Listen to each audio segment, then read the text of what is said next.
This could be good for me. Lately I was feeling like I need a purpose. But when you talk to me, give me the impression that I won't scratch your surface. And I could walk for days, searching for your praise. আমরা আজকে চলে আসছি আমাদের সেই ডুপ্লেক্সের বাসায়। গত বছর ঠিক এইটাতেই আমরা ভিডিও করছিলাম, এখানে আমরা পার্টি করছিলাম। যারা আমার চ্যানেলে আগে থেকে আছেন, প্রথম থেকে, তারা জানেন যে এই ডুপ্লেক্সে এর আগে আমরা একটা প্রোগ্রাম করছিলাম। আবার এক বছর পর ফিরে আসলাম এখানে। আজকে আবার এখানে আমাদের একটা প্রোগ্রাম আছে, ওইটা করব। বারবিকিউ আছে, সাথে আর কি আছে জানি না, তো শুরু হইলেই দেখাইতেছি।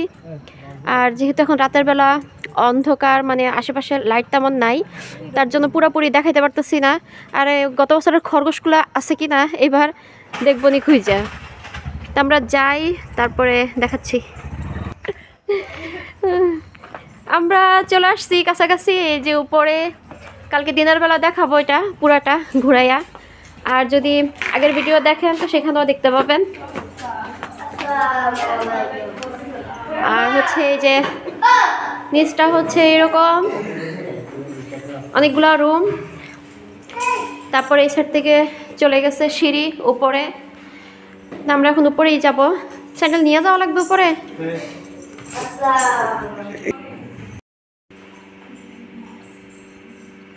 আমরা এখন উপরে উঠবো, যাই রুম দেখে আসি এখনকার কি অবস্থা। অন্ধকার, সামনে একটা লাইট ছিল, আর দুই পাশে এরকম ছোট করে ডেকোরেশন করা। তারপর এই সাইডে একটা বারান্দা আছে। গতবার আমরা এইখানে প্রোগ্রাম করছিলাম, এখন আর আগের মতো নাই, রুমে নাই। আর এটা ছিল আমার হাজব্যান্ডের রুম, বর্তমানে এখন নাই, এখন তো সে টেকনাফ থাকে। এরপরে আছে একটা রুম, এখানে একজন থাকে, ওই রুম দেখানো যাবে না। আর একটা রান্নাঘর। কি খবর, ভালো আছো? এই একটা রান্নাঘর। এখানে কে এটা? ও আচ্ছা, এ দেখে আমার জামাই। তারপরে এটা হচ্ছে নাজমা আপার রুম, আপা থাকে এখানে। আর এখানে অনেকগুলা টয়লেট আছে, টয়লেটের হিসাব নাই।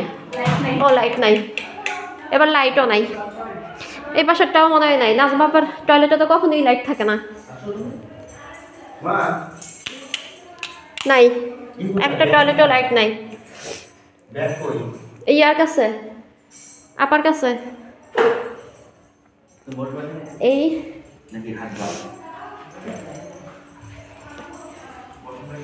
কেউই তো নাই দেখি।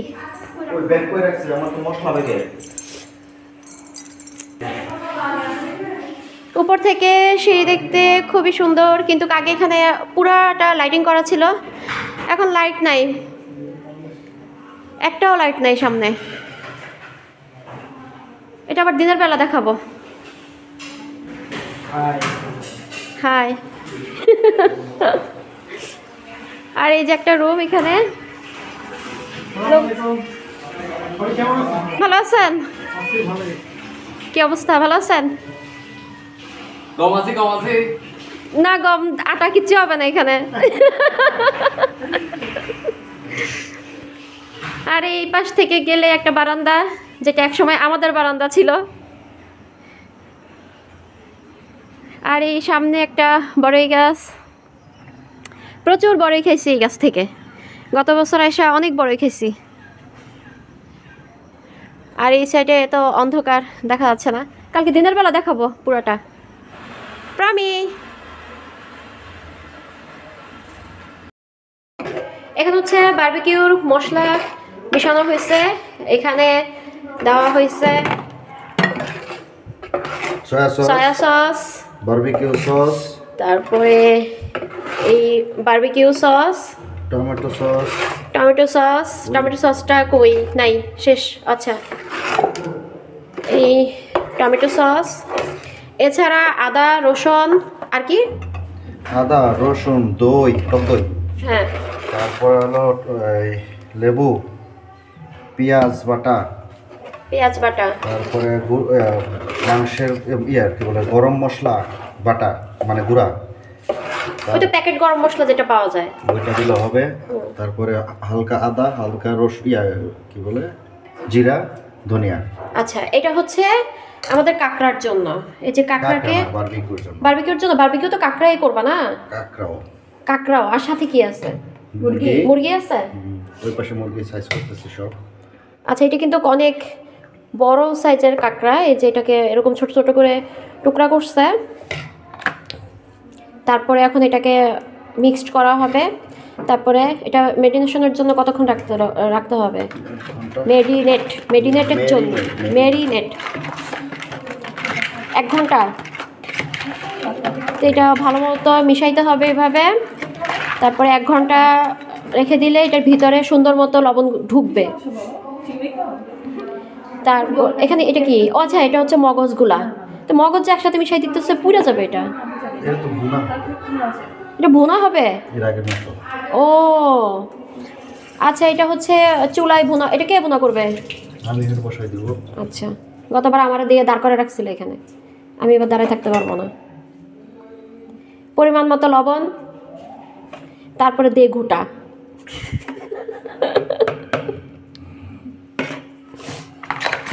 এই যে এরপর এটা চুলায় বসানো হবে, ভুনা হবে। এটা কি দিয়া খাবে? রুটি দিয়া?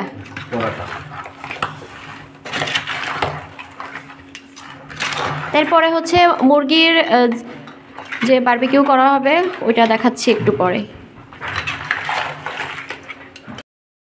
আর বারবিকিউর জন্য এই হচ্ছে মুরগি পিস পিস করা হয়েছে, বারবিকিউ সাইজ। এরপরে এটাকে এভাবে একটু গুতায় দিতে হবে, তাহলে ভিতরে মশলা ভালো মতো ঢুকবে। ওই পাশে করে রাখা হয়েছে।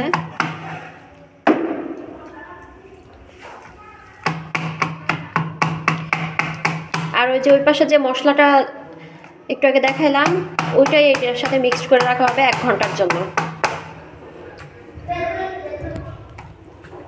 অনেকে অনেক সময় করে কি দেয়, অনেক সময় পর্যন্ত ম্যারিনেট করে, কিন্তু রসালো ভাবটা তখন থাকে না। মেরিনেট বেশি করলে রসালো ভাব থাকে না? না, আমি এর পর্যন্ত যতবার করছি, যেটা ইনস্ট্যান্ট করছি সেটা হলো ভালো হয়েছে, মজার হয়েছে। ও, তাহলে 1 ঘন্টা রাখার কি দরকার? আর একটু কম রাখলেও তো হয় না, লবণ ঢুকতে হবে না। ও আচ্ছা, এরপরে হচ্ছে নিচে যখন এটা বসানো হবে তখন দেখাচ্ছি। ইসমাইল ভাইয়ের কথা ফুটছে, আগে মুখ দিয়ে কথাই বেরোইতো না, এখন একেবারে বেশি ফুটে গেছে। আগুনের মধ্যে ফালাই দেন তো। আরে লাজুক লোকটার হঠাৎ করে এত লজ্জা ভাঙাইছে কে?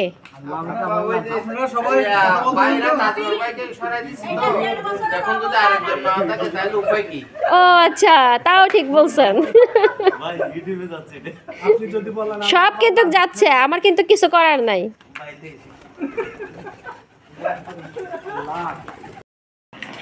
বারবিকিউর জন্য মেরিনেট করার পরে এখন মাংসটা দেখতে এরকম রসালো হয়ে গেছে। আর উপরের চুলায় বসানো হয়েছে কাঁকড়া, ভুনা করা হচ্ছে। এটা কিছুক্ষণ পর পর এসে নাড়লে হবে।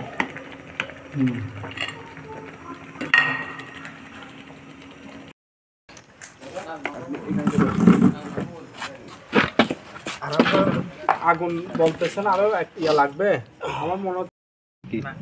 পুড়ে যাবে না আবার?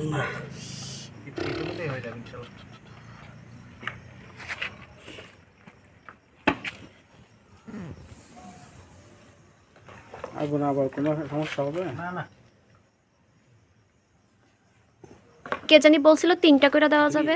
এটা হচ্ছে সিস্টেমেটিক ভাবে দিতে হবে। আচ্ছা, এইভাবে দিলে দেওয়া যাবে না, এইভাবে দিলে 20টা দেওয়া যাবে, 20-21টা।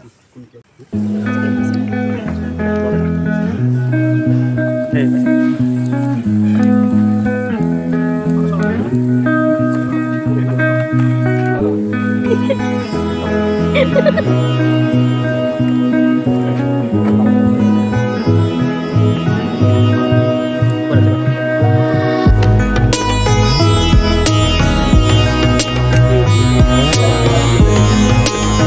মোবাইল ইউজ খান আমার শোনাব ফাহিমা আপু বৈতিককে ছবি তুমি নতুন ফাইমা আপু শিখতেছে কিভাবে করতে হয়। এই আগুন এখন নিচে নামো। না এটা উল্টা দিয়েছিলাম আগুন মানে এমন কাজ হয়ে গেছে আগুনটা। হ্যাঁ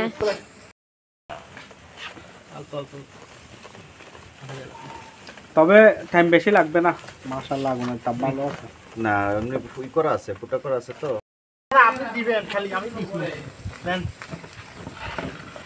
প্রয়োজনে নেট উপরের দিকে তুলে ফেলবো 3 হাত কেন আমাদের ইয়ে ছাদে যে করছিলাম মনে আছে লাস্টে গিয়ে আল্লাহ কোন এটা একদম সেই ছবি তুললেন সবাইকে কি উঠে টুলটান তো দেখি একটা মিনিট এটা দেখান তো এটা হচ্ছে আমাদের সেই special salad. No, it no. Which is made by